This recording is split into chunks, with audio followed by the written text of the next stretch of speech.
All right, guys, we are back for episode 5 of Transfer Daily. Today's June 3rd, and it's a Tuesday, you know? So, guys, I just want you to know that everything I talk about in these episodes, they are according to the various sources. Like, for example, Fabrizio Romano, you might have Build, you might have L'Equipe. There's like a few other journalists from Twitter, Christian Falk. You have a few more, you know, that there's a lot of sources. You know, I check Reddit. I have email newsletters that I check, you know, so there's a lot of things. I see other people talk about, you know, transfer rumors, and I put it all in a package for you guys, you know, just for some transparency. And guys, before we get further into this video, make sure you smash your thumbs up button. Let's get into the habit of liking the videos. Let's get the video to at least 50 thumbs up, guys. 50. We did not hit yesterday's goal yet, and my goal was to hit 100 likes. We didn't hit it, man. We didn't hit it. So come on, guys, smash the thumbs up button.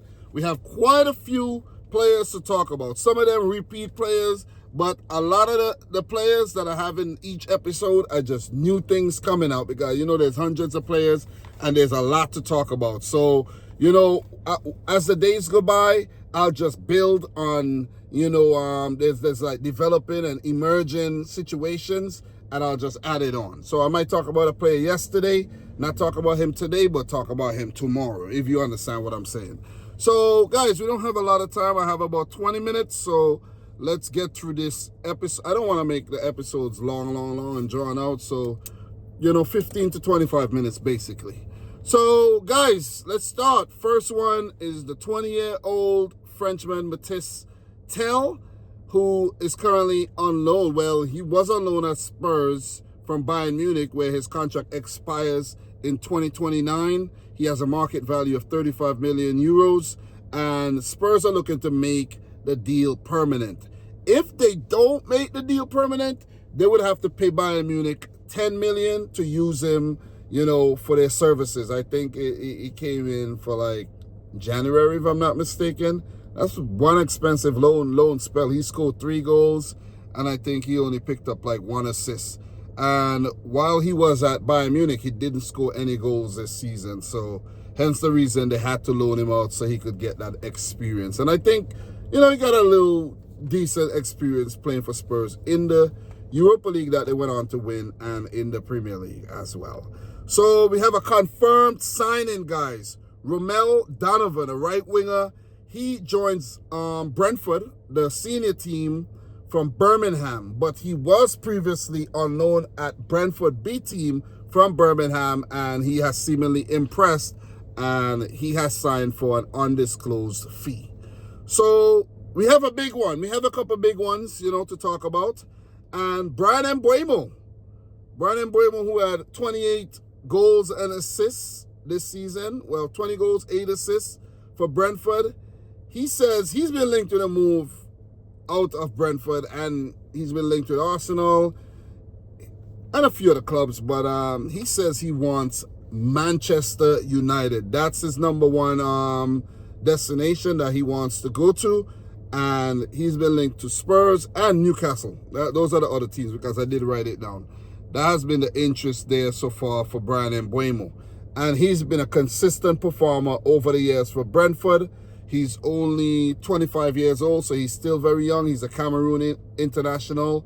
I think he's like French born, if I'm not mistaken, but he represents Cameroon, and he's been a prolific player in the Premier League for Brentford. So that'll be a good signing for Manchester United.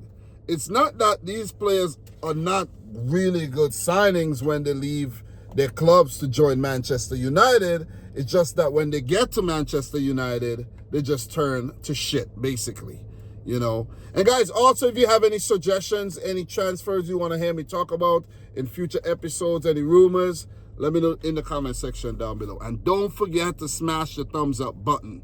So we're going to keep it moving. We're going to stay at United, and with Bryan Mbeumo potentially joining the club, and amongst others, joining the club. Manchester United, they've already confirmed the signing of, what's his name? Matheus Cunha. Rasmus Højlund could be departing Old Trafford. He only picked up 4 goals and 1 assist last season for Manchester United. And that is poor. That is poor for a player they paid so much money for. And the Danish international is set to be linked with a move to Inter Milan. And he's going to go there on loan. Well, Inter just lost their manager, Inzaghi, to Al Hilal. He's going to Al Hilal after he battled a potential treble there. Battled the Coppa Italia, battled the Italian League, and battled the Champions League as well. So, let's see if that one materializes. Next up, we have 18-year-old Arsenal left-back Miles Lewis-Skelly, who had a breakout season. It was said that Real Madrid was interested in his services after his contract expires next season, but the player has come out to say that he is going to snub Real Madrid and he prefers a future at his boyhood club, Arsenal. So he's making a bold move there by actually preferring to stay at Arsenal and potentially becoming a legend because he's already getting a lot of game time.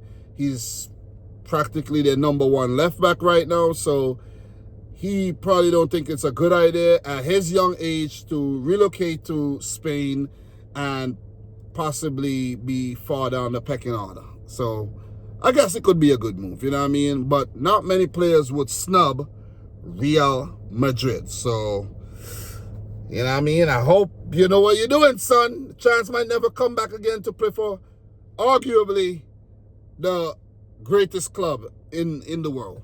And I'm hesitant to say that, but, it is what it is. Look at all the Champions League these guys win, you know what I mean? It is what it is. But it's,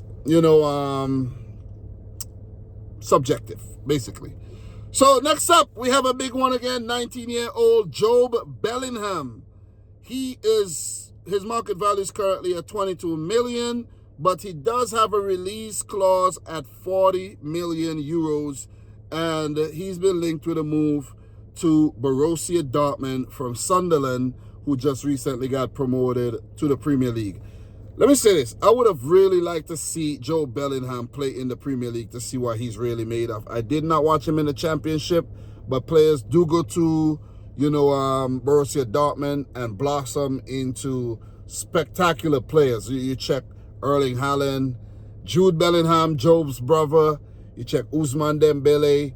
The list goes on and on and on. You get the gist. You know what I'm talking about.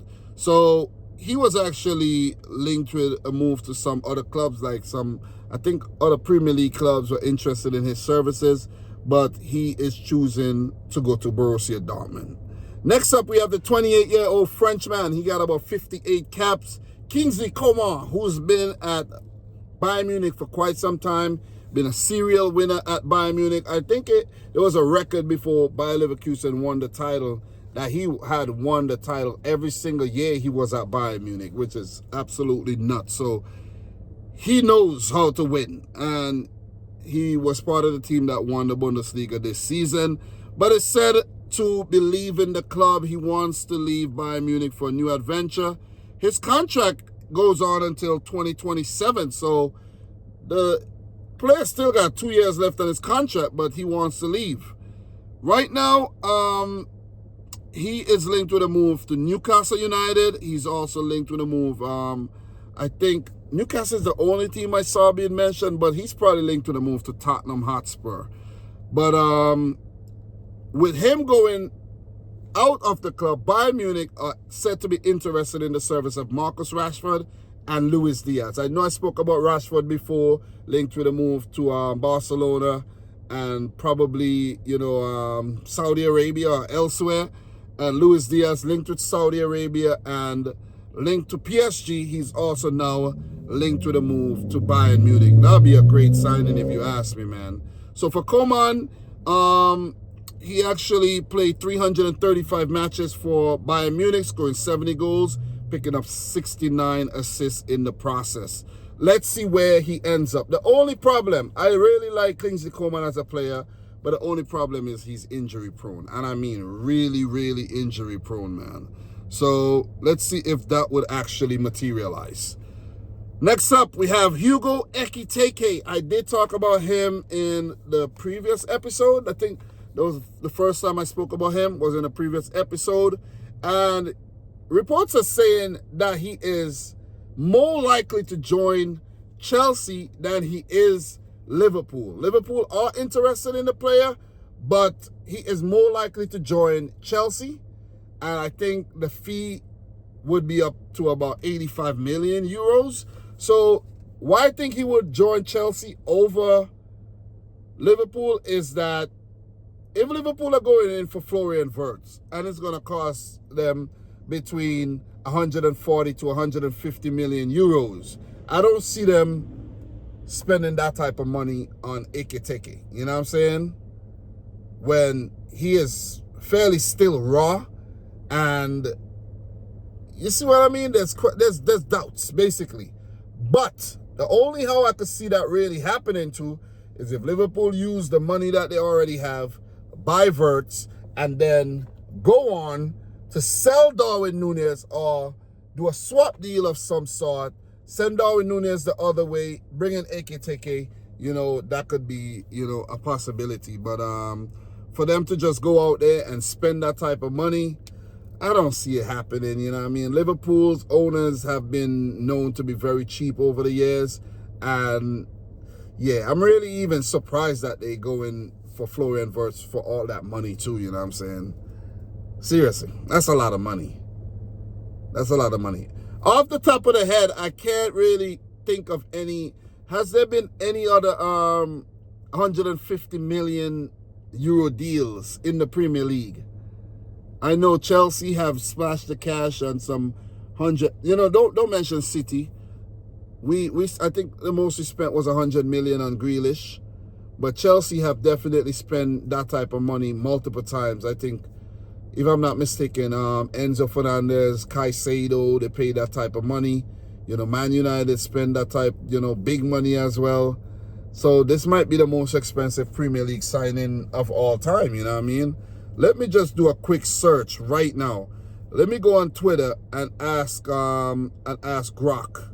I don't have a lot of time to be playing around, but let me see. Most expensive Premier League transfers. Yeah, and hear what, you know, see what comes up. So, most expensive Premier League transfers, and it's Moses Caicedo, 115 million pounds. You know, so 100 million is the upfront fee with 15 million in add-ons. Enzo Fernandez, 121 million euros. So, Declan Rice, 105 million pounds. Jack Grealish, 100 million pounds. Romelu Lukaku, 97. Mikhailo Mudryk, 88. So Chelsea been spending that type of money. I remember when Pogba was the most expensive, 89 million pounds. Harry Maguire, 85 million pounds. Manchester United, they've been splashing the cash, man. 82 million pounds on Anthony. Liverpool with 75 million pounds for Virgil van Dijk. So that's number 10. So, yeah, I guess that could be the headline, you know. Could Florian Wirtz become the most expensive Premier League transfer of all time? Liverpool. I can't believe this, man. I can't believe this. But I got a lot to go through, so we don't have a whole lot of time. Yeah, I have some time. I have about 10 minutes or so. But that definitely made the video a lot more interesting that when I went off tangent there, though. Not gonna lie. Like the video, guys. Smash up the thumbs up button. Seeing that Hugo Ekitike is leaving Frankfurt to join potentially Chelsea or Liverpool, these are some of the other deals that they have sanctioned lately. Sebastian Haller, 50 million. I think that he went to West Ham.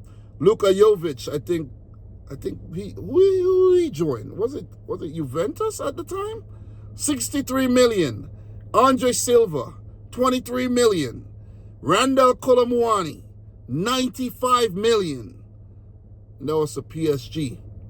Omar Mamouche to Man City, 75 million euros. That's a total of 306 million made. Right? Made. And they spent only 37.3 million on those players for a profit of 268.7 million euros. And Hugo Ekitike, they paid 16.5 million for him, I think from Rennes, and they are asking 85 million euros for the player. Wow. Anyways, I'm enjoying this episode way too much, and I have a lot more to go through, so let's not stall. Let us definitely not stall, man. So let's go. I'm actually watching the EPL right now as we speak. RCB versus Punjab Kings. And yeah, RCB is about to win the title, the first ever title. You know, so that's big for Virat Kohli. If you guys know what I'm talking about, cricket, you know. I'm a multi-sport type of guy, man. What could I say? So anyways, let's run through the rest of this. We got Leroy Sane potentially leaving Bayern Munich, joining Spurs. And there's been said that Arsenal are actually looking to hijack that deal. So let's see where the former Schalke and Manchester City winger would end up. Man, guys, you know, between 2017 and the year Sane left, I can't remember. God, guys, we know how tormenting he was down the left wing in the Premier League, man. What a freaking player. What a freaking player. So let's see if he'll be back to the Premier League. He has not been the same player at Bayern Munich. He looks unhappy. You know, he does not look himself. Let's see if he could come back to the league and works his magic. Arsenal, that'll be a great signing for y'all. So we move on. Benjamin Sesko, RB Leipzig. He's been linked to Arsenal, but it's said that Manchester United are going to look to swoop in and hijack the deal. But I don't think that's going to happen, because if they're going to sign Mbeumo, they already signed Cunha. I know Højlund is going to leave. Why sign Sesko? Unless Sesko is going to be the main man up top. Mbeumo does play on the wing. You know, he could play through the center. And I guess Matheus Cunha could play like as a secondary striker or over on the wing. Let's see. But it's getting quite interesting. This one is a big one, though. 29-year-old French goalkeeper Bryan Mbeumo of AC Milan is being linked to the move to Chelsea. His market value is 25 million, and Chelsea has him on top of their list to replace the, you know, Robert Sanchez, who's been a bit iffy. And Chelsea's been having goalkeeper problems for some time, you know. Edward Mendy came in at a cut price, won the Champions League. Kepa came in for the record fee. You know, didn't do well. He's out of favor now, but he's over. Where's Kepa? At Bournemouth, doing big things. So, yeah, Kepa is still owned by Chelsea too. So let's see how this one turn out. But Bryan Mbeumo, highly rated. You know, I haven't watched him a lot, but he's highly rated. He's the French #1 goalkeeper right now. So let's see how this one develops. Jadon Sancho, he's going to return to Manchester United. No permanent deal was made with Chelsea, and they would have to pay United $5 million for his services for the loan. And it said the standoff between Chelsea and Jadon Sancho's camp was between his salary. Chelsea wasn't really willing to match his salary that he was getting at United, so the deal wasn't being able to be sanctioned. So congratulations to RCB. They won this year's Indian Premier League title. So Jadon Sancho, as he's going to return to United, he's definitely going to leave the club, they say. And let's see where he's going to end up, man. Back at Borussia Dortmund. Who knows? Didn't he have a chance to go to Real Madrid and didn't take that opportunity and probably chose United instead? Listen, man, we shall see. So just to run through the next few transfers, guys, just to wind down the video, I got about 5 minutes. Thiago Jallo, Juventus centre back. He's 25 years old. He's been linked with a move to Crystal Palace. He was on loan at Porto, and when I checked the stats, he didn't really play that much at Porto. He's a centre back, but he's versatile. He could play all across the back line. His market value is at 8 million euros. And, you know, there's going to be some Premier League tax. So Crystal Palace might end up paying about 25 million for him or so. So let's see where this one ends up. Big one, guys. This is huge for Manchester United fans. But Bruno Fernandes, he turned down the lucrative deal that was offered by Al Hilal. I think United would have got like 100 million and Bruno Fernandes would have got a ton load of money in terms of salary. And he turned it down in efforts to continue to play his football in Europe. Man United, they won't be playing Champions League football next season. They place 15th in the league.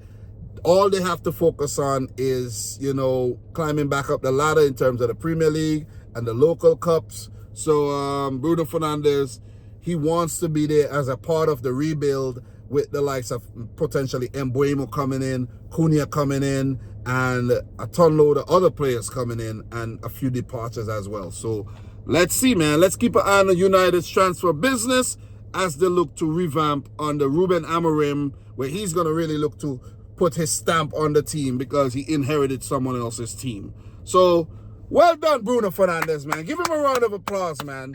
Not being gullible and going for the cash and preferring to just prolong his career and his legacy in European football. Danilo, the Brazilian midfielder from Nottingham Forest, is linked to Olympique Lyon. His market value is, Lyon put in a bid. Lyon is set to put in a bid for 25 million euros. Jamie Bino Gittins, he is he a midfielder, attacking midfielder? I think he is. He plays for Borussia Dortmund. I think he's an Englishman, and he's been linked to the move to Chelsea, where I think they said they've put in a £50 million bid. Milos Kerkez, Bournemouth to Liverpool. The two parties continue to work on that deal, and it will happen. Kerkez will be a Liverpool player, and he will join their ranks as a left back. Don't know if Tsimikas is going to leave or Robertson is going to leave, but if they don't, Liverpool would have 3 left backs in their ranks to fight on all fronts. It's been said, breaking, Ilya Zabany, the Ukrainian international formerly of Shakhtar Donetsk, is linked with a move to PSG. And who doesn't want to go to PSG right now after they won the Champions League? So it's said that PSG has him on their list and are going to look to sign the young, quality Ukrainian international. Nicholas Jackson is said to be on the way out of Chelsea. Where it's going to be his destination, I don't know. But he's definitely famous for missing a ton load of chances last season, even though his numbers are not that bad. Maxim Esteve, a defender, is linked with Crystal Palace from Burnley. Let's see if that one materializes. Enzo Lefebvre, a Frenchman, he joined Sunderland on a permanent basis where he was on loan from Roma. Dominic Calvert-Lewin is expected to leave Everton at the end of, June. That's when all the contract ends. But I don't know if his contract is ending. I didn't go that far. But we shall see, and, there'll be more developments on that. But there's a player by the name of Charalampos Kostulas. He's been linked with a move from Olympiacos to Newcastle United. So let's see if that one materializes as well. Episode 5, Transfer Daily with your boy, Dominic Rich, bringing you the heat, right in my car. Nothing too professional, but guys, you know what I heard before? Done is better than perfect. Get it done, get it out, instead of setting up, recording, big editing, takes forever to get out. I could just get it out to you. You see what I mean? Raw, uncut, for your head tops. Guys, don't forget to smash the thumbs up button. Like the video if you haven't yet done so. I didn't expect this episode to be the longest one so far, but yeah. I got one name on the list for episode 6, so make sure you keep tuning in, save the playlist, and we shall talk soon. So guys, thanks a lot for watching yet another one. I'm your boy Dom. Subscribe if you're new. Like the video if you haven't yet done so. And until next time, peace out. Rich Squad. Damn, my throat's dry. That's a motherfucker. Ah, damn. See you soon.